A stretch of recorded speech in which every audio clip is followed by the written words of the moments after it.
Je suis Thomas Clavelou, Chief Data Officer chez Molotov TV.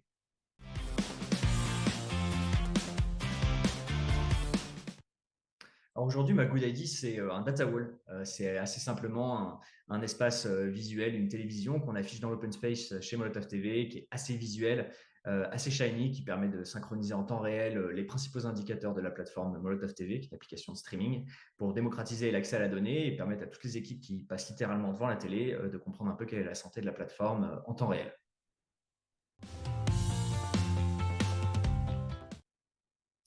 On embarque principalement beaucoup de monde nécessairement puisqu'elle est dans l'open space, mais pas tout le monde puisqu'on a plusieurs bureaux et notamment un bureau à New York. Donc nécessairement, il faut être sur place pour profiter, même si on peut accéder à l'URL et démocratiser, avoir une approche un peu plus décentralisée. L'idée, c'est principalement de rendre les équipes autonomes sur l'accès aux top indicateurs de la plateforme. Et ça fonctionne pas mal puisque c'est visuel, ça donne envie. On a juste à s'approcher de la télé, comprendre la santé des indicateurs et ensuite retourner à son bureau avec son café en main. Trois attentes vis-à-vis de la data: précision, pertinence et performance. Précision parce qu'on attend que les indicateurs soient justes, qu'ils soient filés au bon moment. Pertinence parce que globalement, il y a un enjeu de fournir des indicateurs qui correspondent aux attentes des différents business, les stakeholders, que ce soit la publicité, la finance, la performance du marketing, la performance du produit. Et performance, puisqu'il y a des enjeux de calcul et de coût du calcul. On a principalement des enjeux de coût qui sont raisonnés, avec une croissance qui est soutenable. Et donc, principalement, il faut s'assurer, autant d'un point de vue décisionnel que d'un point de vue machine learning, que nos coûts sont raisonnés et qui permettent d'atteindre leurs objectifs dans un ROI qui est mesuré.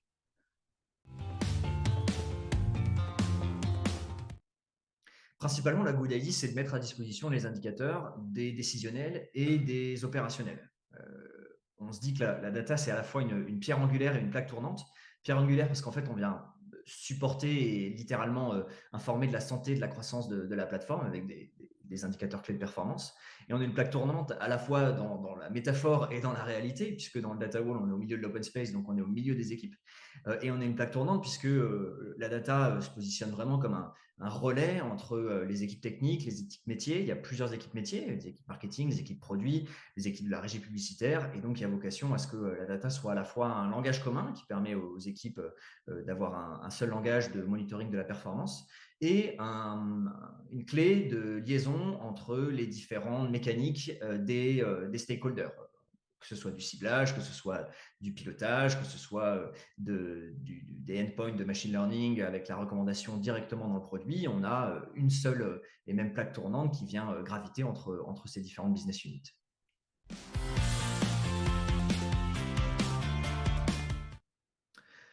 Pas forcément des astuces, mais plutôt un mode opératoire assez simple. Ça fait 3 ans maintenant que je suis chez Molotov TV. On a avec l'équipe une bonne maîtrise des indicateurs qui sont importants pour l'industrie, qui sont importants pour la plateforme, qui sont importants pour l'application. Donc, c'est assez simplement un mapping des différents indicateurs et de leur façon d'être consommés. Est-ce qu'on regarde cet indicateur tous les jours, toutes les semaines, tous les mois? Et en fonction de ça, ça nous permet à la fois de comprendre les éléments qui sont importants à restituer pour les principaux décideurs de Molotov TV et à la fois la temporalité. Est-ce qu'on consomme cet indicateur en temps réel? Est-ce qu'on consomme tous les mois? Et après, il y a bien sûr comment on la met en place. Les astuces, c'est d'être assez ouvert par rapport aux autres. Je pense que la data, c'est pas du tout une business unit qui fonctionne comme les autres, dans la mesure où on est à la fois en aval des équipes techniques qui sont à la source de la donnée. Donc, il faut être parfaitement bien intégré avec ces équipes-là pour pouvoir avoir une donnée de qualité, une donnée qui soit mise à disposition facilement, simplement.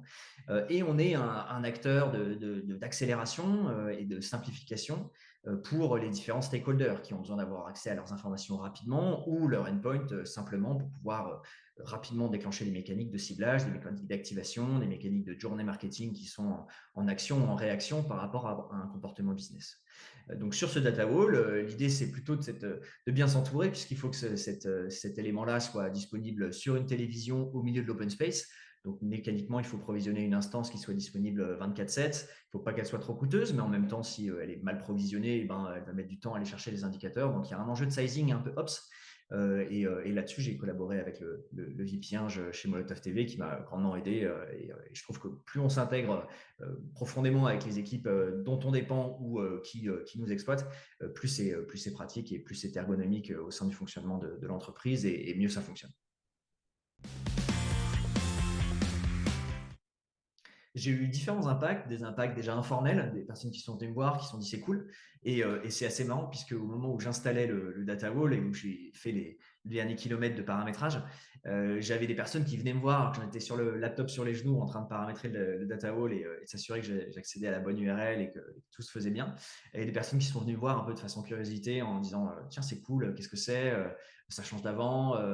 Donc c'est à la fois des retours informels, donc de l'interpersonnel, du langage, de la communication non verbale, on va dire quasiment, un peu de curiosité, et des retours un peu plus formels qui disent, OK, cet indicateur, il est important. J'ai eu le directeur général qui m'a dit, sur cet indicateur, il ne faut pas qu'il y ait des touristes qui se battent dans l'open space et qui accèdent à cette information-là. Donc finalement, j'ai des retours qui ont à la fois challengé, des retours qui ont à la fois motivé, et je pense que c'est un peu tout ça qui fait qu'il y a un succès côté data, à la fois des retours qui permettent de comprendre où est-ce qu'on va, si on a eu un bon fit, et pouvoir potentiellement changer son fusil d'épaule s'il y a une approche qui ne convient pas ou qui est inappropriée à une donnée qui est démocratisée aussi largement qu'au milieu de l'open space.